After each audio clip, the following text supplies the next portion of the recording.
One is all is one. Oh my god, is that?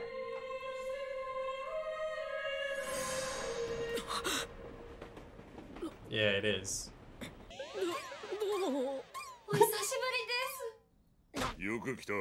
大きくなったな。縮む。アルフォースです。ご無沙汰してます。すごく大きくなったな。呪いになってから。Does he know that? 頭撫でられた。具合悪くて寝ていたんだ。体良くなってないのかな。How's that for a hello? このバカ弟子が運の犬になり下がったって。 Interesting introduction. Official introduction. Step into the light. ずいぶん大きくなって鍛え方が足りん。 Oh, the 具合 ink. 悪かったんじゃないんですか。何を言う。お前たちが来たと言うからこうして。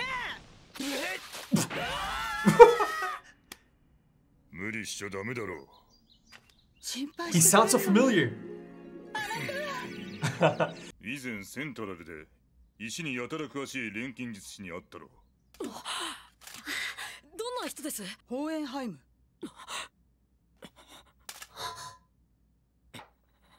Oh. Oh, that's the name. Okay. I'll have to listen to it one more time. 生きてたんだ。知り合いか。父親です。あいつのせいで母さんは死んだんだ。 Oh, wow. あいつのせいで。 Ooh, flashback. That's the shot.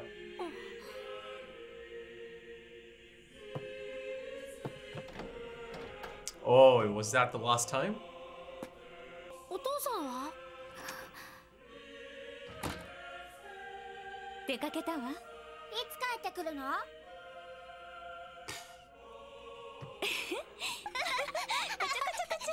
Ed's noticing. 帰ってくるわよ。早く食べちゃいなさい。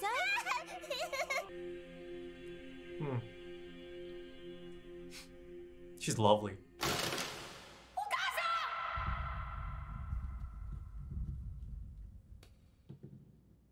父さん、石について何か。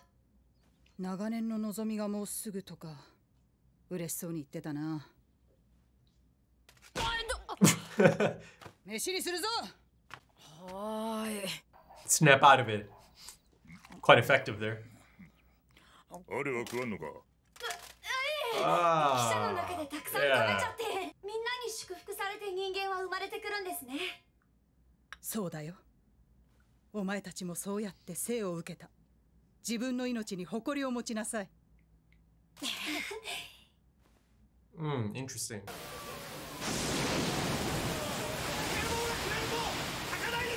Oh, did Sensei come in and do a bit of alchemy? Yeah, looks like it. Oh, so they see this and they're like, teach us. Be our sensei. It's gotta be.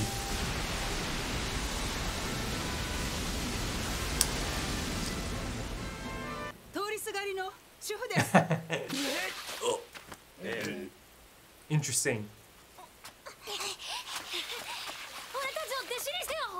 Yeah, there it is. Old lady? お願い、弟子にして。しつこい。両親の許可を。そいつら親がいなくて。Interesting. どうにも弱いね。 Okay, so it's starting to look like she's not able to have kids, you know, given her husband's reaction as well, as Al and a little bit of Piccolo and Gohan. 1は善、善は1。1ヶ月でその答えを見つけなさい。これのどこが錬金術の修行なんだよ。 You need this. You need this.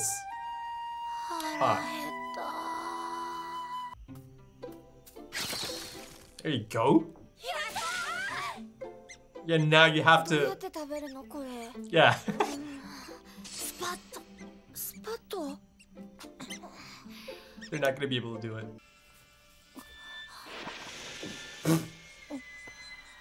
Take it easy, man.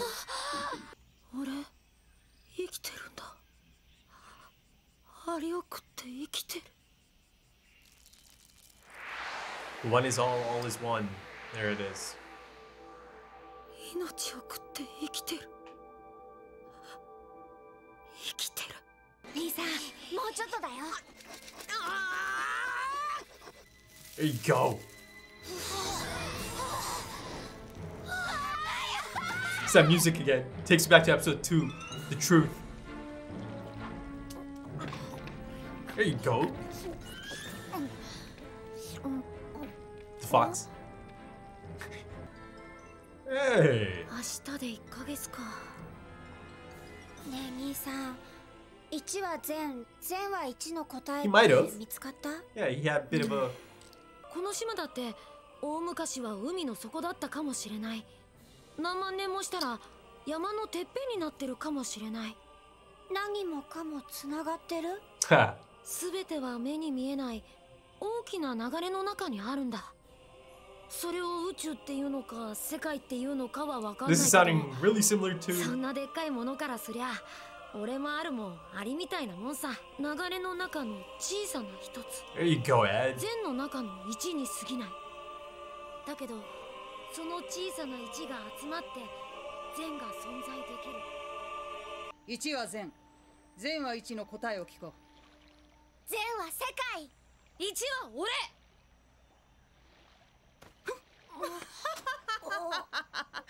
よろしい、本修行に移ろう。でも先生は手のひらを合わせただけで練習してましたよね。 Yeah, about that. 構築式は書かなくていいんですか？私自身が構築式みたいなものかな。どうやったらできるんです？真理にたどり着けばできるようになるかもね。 Oof. Oof. Ugh. 先生も真理を。 There you go. Figured it out, have you? You know, the blood. I mean, it's comedic, but clearly.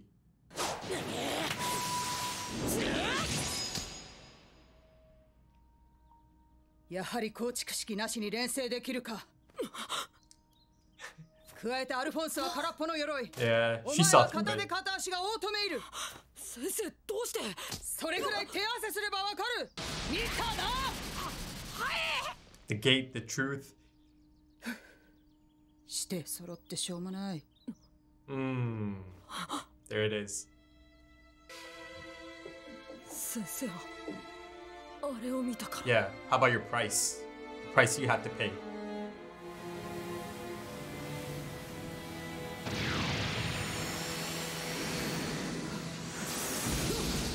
Oh.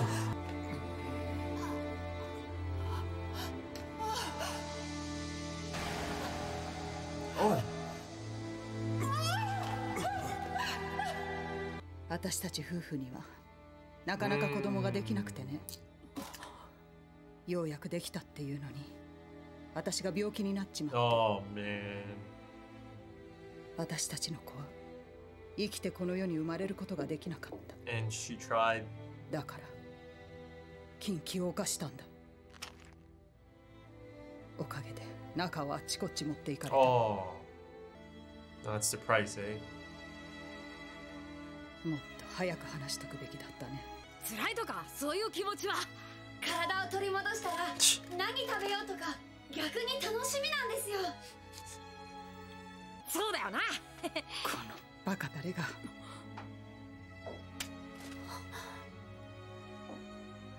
無理しなくていい。 Mm. Wow, look at that.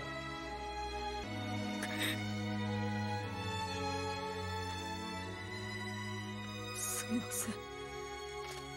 ごめんなさい。すみません。 Wow. すみません。ごめんなさい。すみません。この世は想像もできない大きな法則に従って流れているんだ。その流れを知り分析して再構築する。それが錬金術。錬金術っていうのは命そのものなんだ。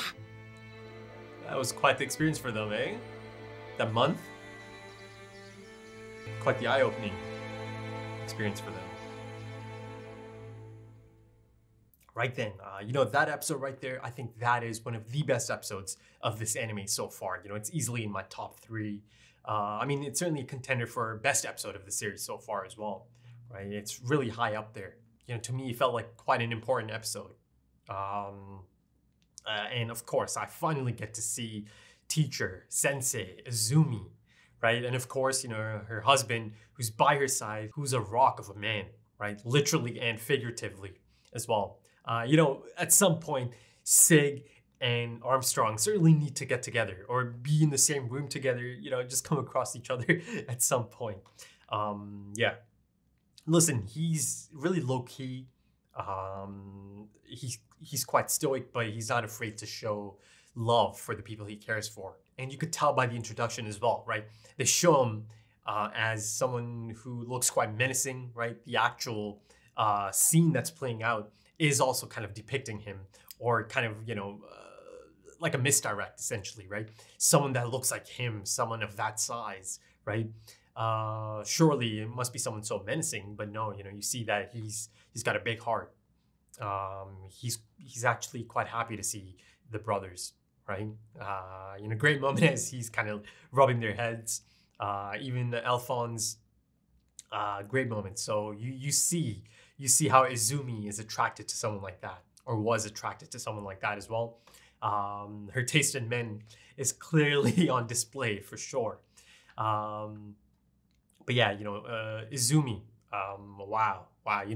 It's been building up to this. They've been name dropping Sensei. They've shown Sensei in episode 2 even, right? So essentially this episode is more of a confirmation about her performing Taboo.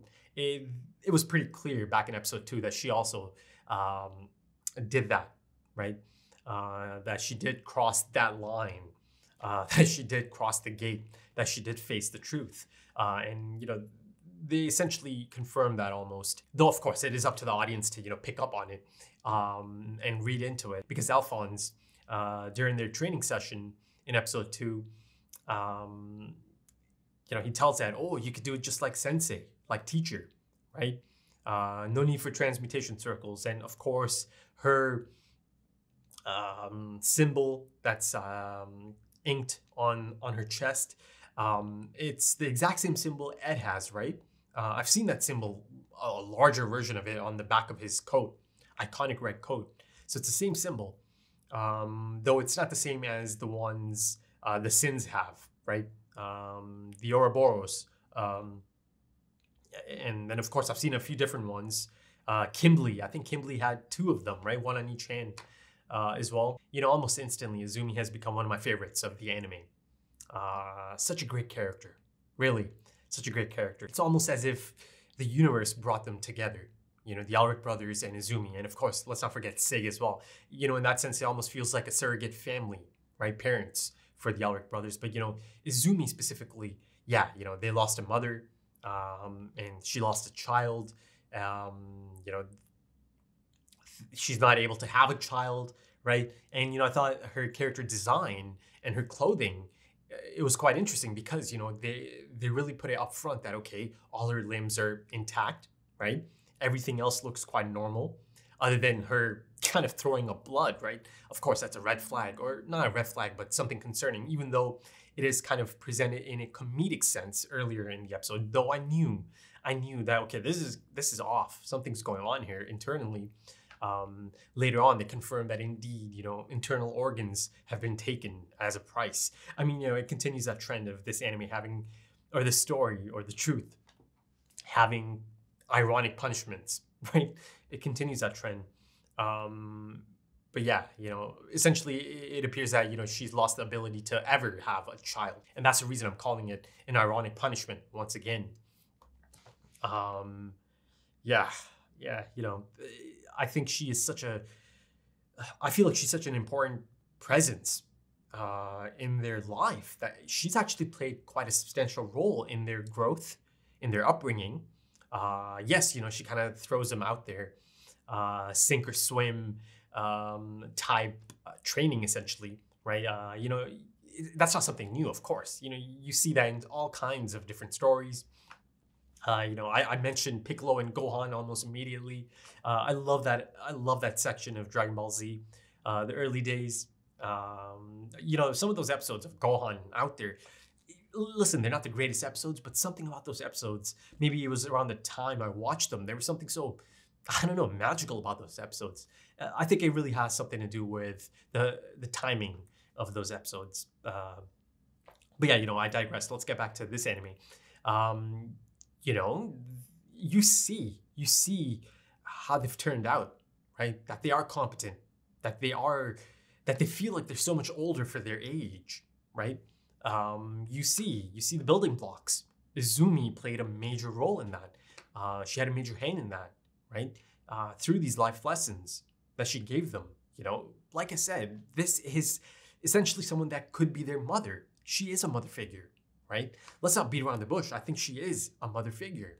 And you know, that embrace at the end, wow, that is one of the standout moments of the anime so far. It's such a beautiful moment, that embrace. And you know, all three of them needed that embrace. You know, essentially, it's a moment of it's okay to not be okay. I mean, yes, almost immediately, both Ed and Al tried to make her feel better about the situation, right?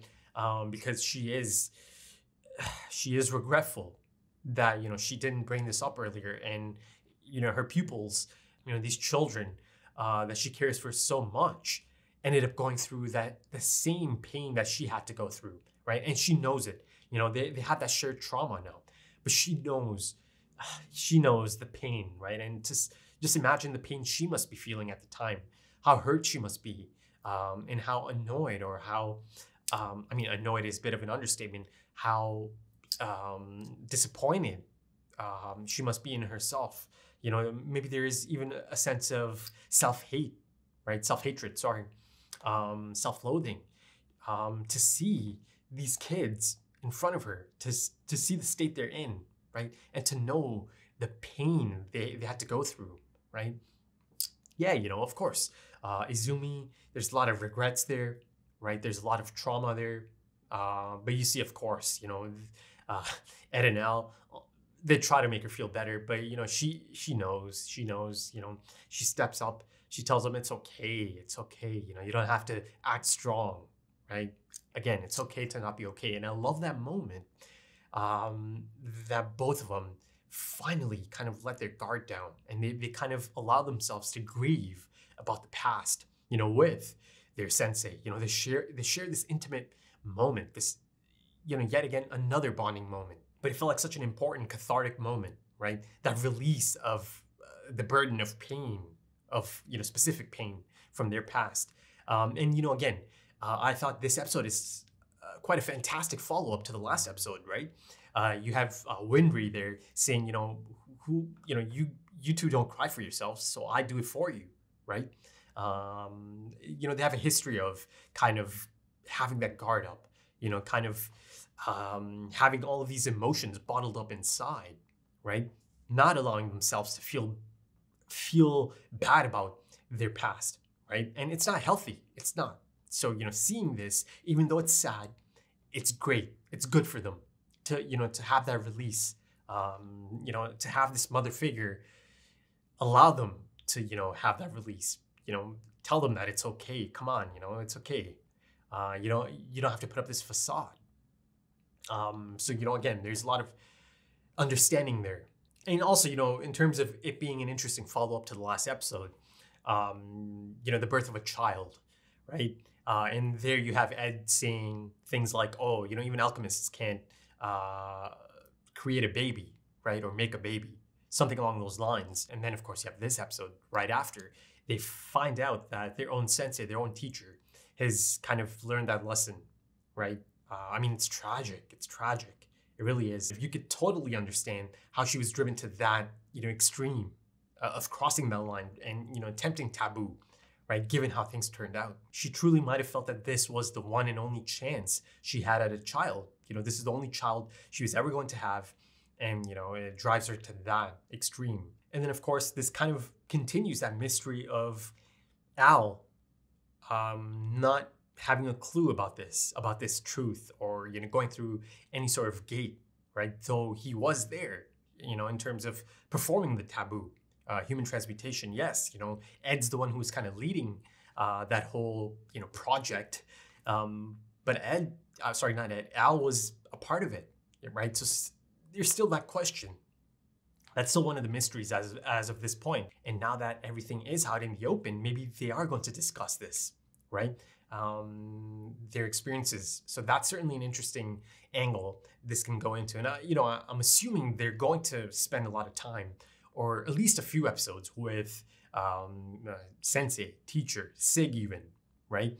Surely, it wasn't all that build up to just have this one episode. And this is the reason I love that this is quite a long anime, right? The episode count, right? It gives me hope that, or makes me hopeful that yes, there is going to be some time spent in certain places with certain people. But, I've got to get to one of the other major aspects of this episode, right? I finally get to see their father, Hohenheim. I had to go back and check it out. Hohenheim. Yeah, but the thing that's in my mind right now is the fact that he looks suspiciously similar to that individual, that person I saw in the first episode, a glimpse of it, or him, or whoever that is, right? Suspiciously similar looking to their father, Hohenheim, right? Yeah, so wow, that whole aspect of it, that aspect of this story, of this anime, wow. Once it starts getting into it, I know it's about to be a jaw dropper. Listen, I don't think it's a coincidence that he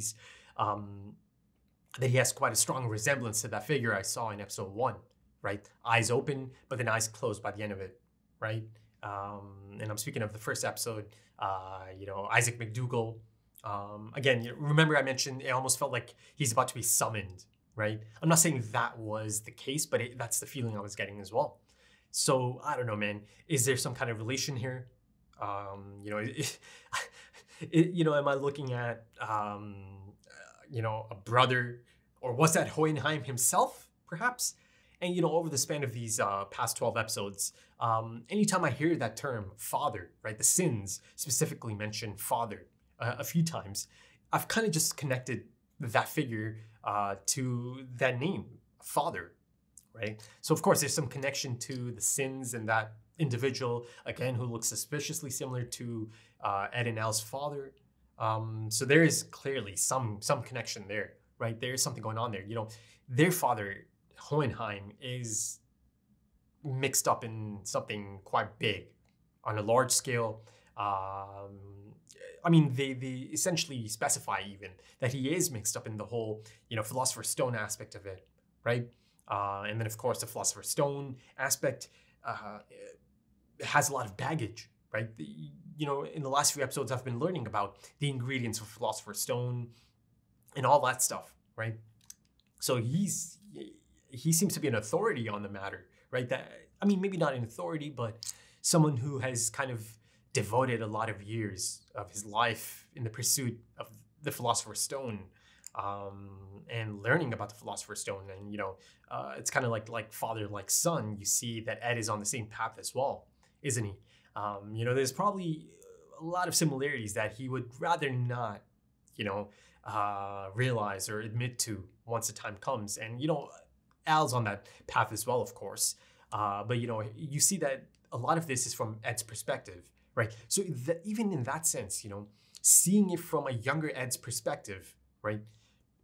There's even, that possibility that maybe it's not exactly how things played out. This is how his mind kind of stored that memory, that image. There's that moment as his father, Hohenheim, before he exits, perhaps for the last time. It is the last time, right? So even that in itself is quite telling, that image is the lasting image he has of his father, the last time he saw his father, right? And his father is kind of giving him this stone cold look, right? Again, that's the memory Ed has of him, right? Unless of course it is exactly how it played out. But notice how Ed is actually eating cereal and there's a bottle of milk right beside it, right? They made it clear that he is, openly, happily drinking milk, having cereal and milk. And that's around the time he kind of finds out that, or he kind of puts it together that, their father is not coming back. Maybe he attaches milk to that memory even, right? food for thought. But, I think their mother's reaction, and Ed, of course, he's quite observant. He picked it up. To me, it felt like she knew that she had an understanding about this situation that Hohenheim finds himself in. To me, it felt like she knows that this is it. This is goodbye, that he's not going to return, that they might not ever see him again, right? That's the feeling I was getting. That's how I read the situation, that she knew, or she had an understanding for the path he's on. Going back to Ed and his hate for the father that left them or abandoned them, you see that he does kind of put their mother's death on him as well, right? Strongly, actually. Now, of course, essentially his absence is the thing that really irks Ed. Him not being there for these important moments, these crucial moments, right? Like, he potentially could have been there to help their mother. But, going back to Hohenheim, even that meeting, Sig brings it up. Oh, you did run into that alchemist. Is that really a chance encounter, right? You kind of have to start questioning these things, right? He, by chance, did run into his children's sensei, right? I'm not saying that he knows for sure who she was, but, to me, it feels a little bit, okay, it's possible that that is by design. And then, of course, that information is being passed on to Ed and Alma, right? And, she mentioned something about him believing that a long-held desire is about to come true. And again, you have to start really looking into some of this terminology.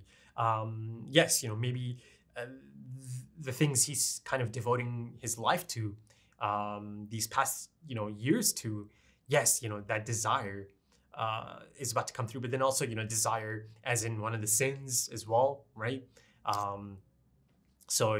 Bit of a double meaning there perhaps. Wow. Once they kind of lift that lid, and give us his backstory, oof. Yeah, it's about to get real, isn't it? I can just tell. And I know, as of this point, I'm going to just assume that he got mixed up with these sins or, this father figure that they've name dropped a few times. And it's impossible to ignore that he resembles that figure as well, that I've seen a glimpse of all the way back in episode 1. And how endearing was it to see these children, Ed and Al, figure out, or at least come to their own answer to that question, right? One is all and all is one, but in that sense, around the time Ed does kind of face the truth and, kind of faces the gate and goes through the gate and hears the things that the truth has to say, right?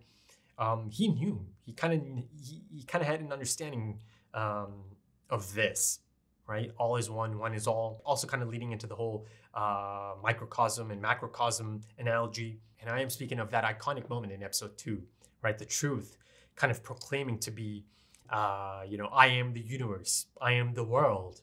I am God. I am truth. I am all. I am one. I am you, right? This whole concept wasn't entirely foreign to Ed, right? Going in there, facing that moment. But, the month they spent out there on that island, that is one of the best things that could have happened to them. That was the best thing that could have happened to them. Izumi made sure to prepare them for the real world, and to be able to depend on themselves, right? So I really love the role she's played in their lives, right? The impact she's had and the impact she's continuing to have on their lives. It's such a fantastic character to have.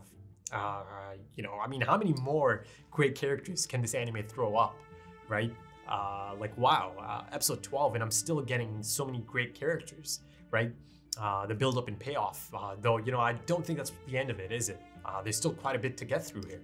So I'm sure there might be others that might be quite intriguing, and I'm excited about that. I am. But I think that's about it for this one, for now at least. If you enjoyed that, consider dropping a like, consider dropping some comments, give me your thoughts. If you're interested in early access or full length, consider checking out the Patreon page. The links are in the description and the pinned comment. Also, there's links for social media, if that's your thing. Right then, that's about it for this one. Thank you for joining me, and thank you for your time, as time is precious. And I do hope to see you again soon for the next one. Until then, take it easy. Bye.